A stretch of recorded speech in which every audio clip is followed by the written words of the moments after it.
Thanks for joining us this morning for Tennessee in 10. I'm Amanda Hara at WSMV in Nashville.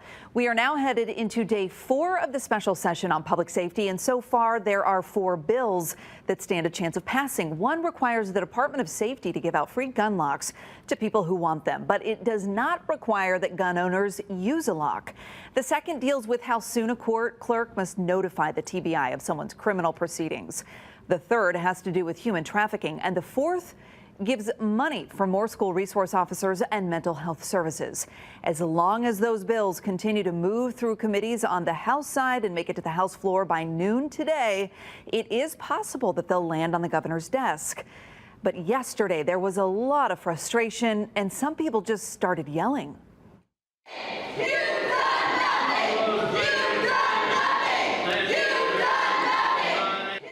We have seen a lot of emotion during this special session, including testimony from a Covenant School mother who described how her son was led out of the building when the fire alarm started. She says the teacher quickly realized there wasn't a fire, that there was a shooter, and she took action to protect students. I am begging you, on behalf of my children who are forever traumatized and will forever have to live with the trauma of being hunted at school, to please pass no on this bill.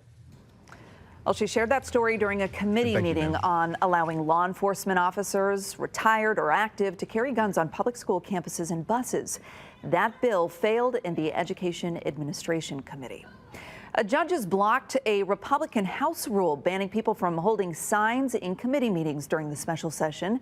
There's a hearing about the rule set for September 5th, but the special session will likely, of course, be over long before then. So for now, signs will be allowed.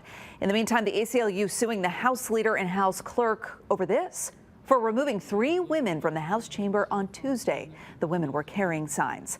The ACLU says the ban on silently holding signs in House galleries directly undermines Tennesseans' First Amendment right.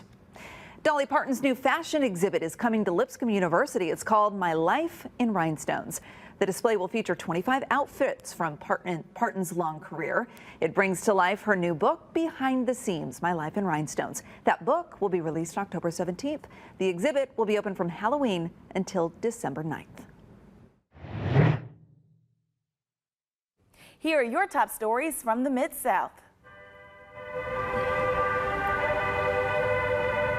Speakers blasting classical music across the Walgreens parking lot.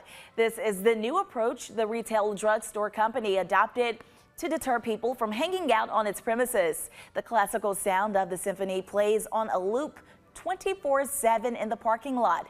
And customers say they've noticed the music for over a month. And Memphis Shelby County Schools has been named a Level 5 school district for the 2nd year in a row for growth on test scores. It's the highest distinction available and measures academic growth over time.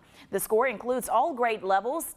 District leaders say there is room for improvement. The Tennessee Department of Education also helps educators identify best practices, implement programs that meet the needs of their students, and make informed decisions about where to focus resources. And a new attraction for kids is coming to Memphis at the Litcherman Nature Center. Crews broke ground on Wednesday on the Discovery Forest, an interactive children's play area. Visitors will find natural materials, water, and other objects that shape the landscape. Discovery Forest will be under construction this fall and is set to open in the spring. Those are your headlines from the Mid-South.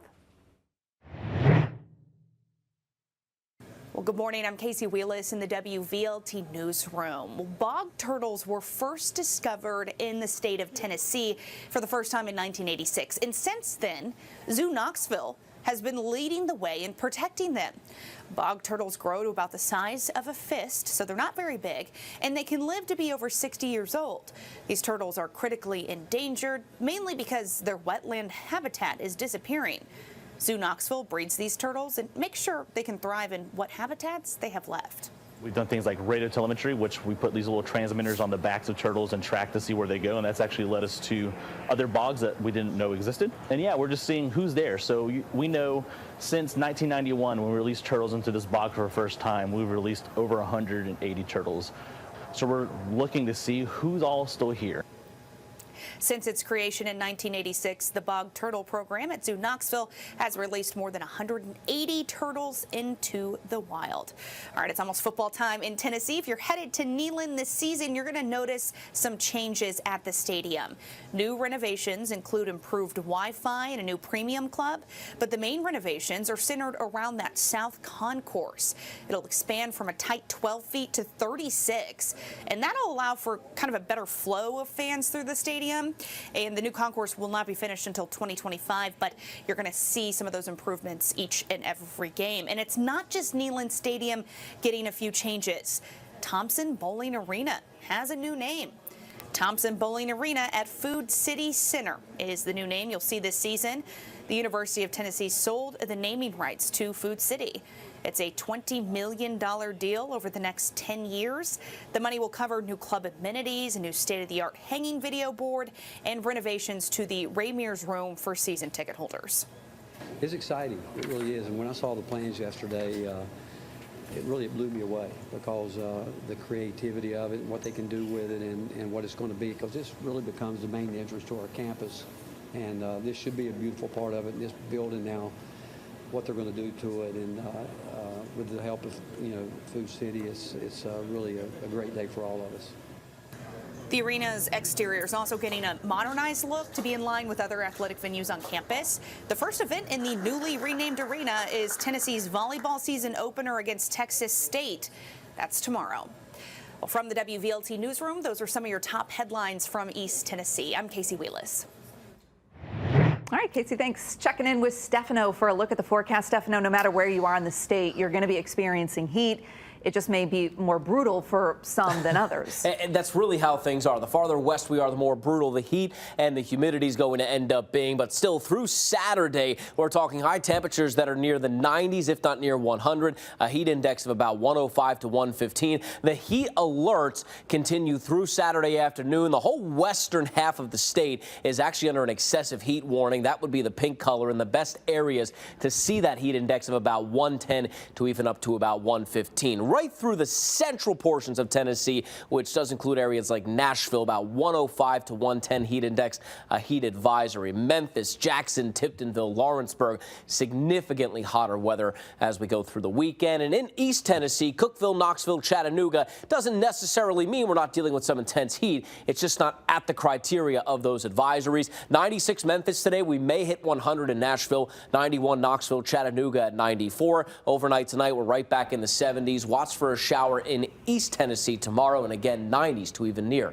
100, Amanda. All right, Stefano, thanks. Stay cool out there any way you can. Thanks for joining us for Tennessee in 10. In Nashville at WSMV, I'm Amanda Hara. Have a great day. This is Tennessee in 10. Headlines and weather from around the state in less than 10 minutes.